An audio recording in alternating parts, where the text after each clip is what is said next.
சோழபுரம் ராஜராஜ சோழனின் மகன் ராஜேந்திர சோழனால் கட்டப்பட்டது. தஞ்சாவூர் தஞ்சை பெருங்கோயிலை போன்றே அதே அமைப்பில் கட்டப்பட்டாலும் தஞ்சை பெருங்கோயிலிலும் பார்க்க சற்று சிறியதாக, அதாவது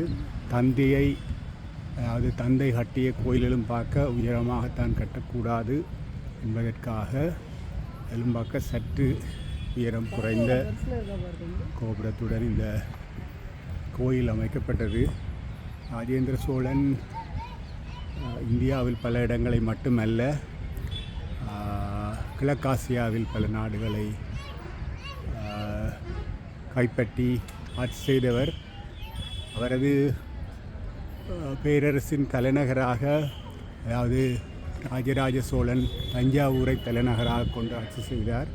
ஆனால் மகன் ராஜேந்திர சோழன் இந்த ஜெயம் கொண்டம் என்று சொல்லக்கூடிய இந்த இடத்திலே தான் தன்னுடைய தலைநகரை அமைத்து ஆட்சி செய்தார். அவரால் கட்டப்பட்ட இந்த கோயிலை தான் பார்க்கிறோம். பல வகைகளிலே இது ஒரு சரித்திர பிரசித்தி பெற்ற கோயில் என்பதற்கு மேலாக ஒரு என்னென்னு சொல்லுது ஒரு அருங்காட்சியகம் போன்று பல சிற்ப வேலைகள், கட்டிடக்கலைகள் போன்ற பல்தரப்பட்ட விடயங்களுக்கு உலகில் குறிப்பிடத்தக்க அந்த வரலாற்று என்னென்னு சொல்கிறது கட்டிடக்கலை சார்ந்த, சிற்பக்கலை சார்ந்த பல்வேறு விடயங்களை கொண்டு அமைந்த ஒரு கோவிலாக இது கருதப்படுகின்றது. பாருங்கள், பெரிய நந்தி, தஞ்சாவூர் கோயிலே ஒரு மிகப்பெரிய நந்தி இருப்பார். அதே போன்று இங்கேயும் இருக்கின்றது. எல்லாம் கிட்டத்தட்ட 1000 வருடங்களுக்கு முன்னர் கட்டப்பட்ட கட்டிடங்களும் கோயிலும். அண்மையிலே கிட்டத்தட்ட 1.5 மாதத்துக்கு முதல் கம்போடியாவிலே அங்கே இருக்கின்ற ஒரு தமிழ் பல்கலைக்கழகம் ராஜேந்திர சோழன் கம்போடியா உட்பட கடாரம் பல நாடுகளை கைப்பற்றி 1000 வருட பூர்த்தி விழா என்று சொல்லி ஒரு தமிழ் மாநாடு கொண்டாடினார்கள். கிட்டத்தட்ட 1000 வருடங்களுக்கு முன்னர் கட்டப்பட்ட கோயில். பாருங்கள், இது ஒரு சுவர் போல் தெரிஞ்சாலும் இது இந்த நந்தியினுடைய ஒரு பக்கம்.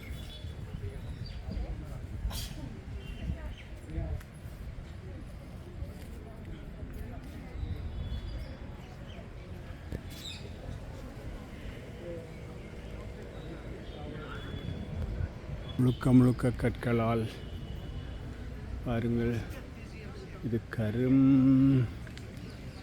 கல் அல்ல, ஒரு வித்தியாசமான கல்.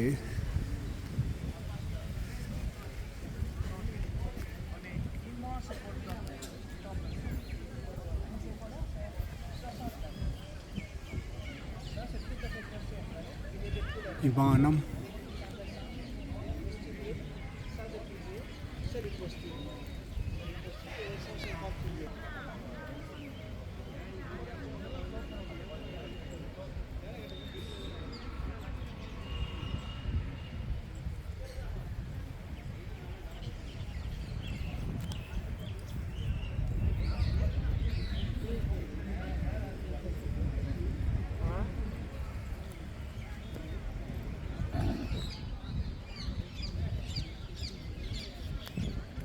கங்கை கொண்ட சோழபுரம்.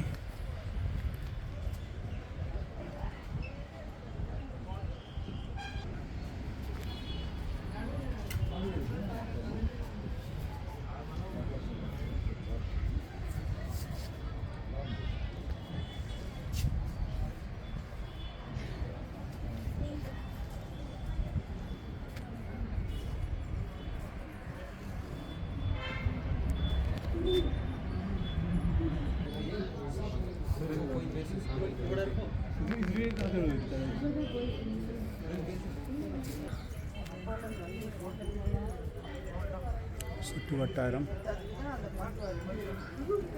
செம்மறி ஆடுகள் மேய்கின்றன.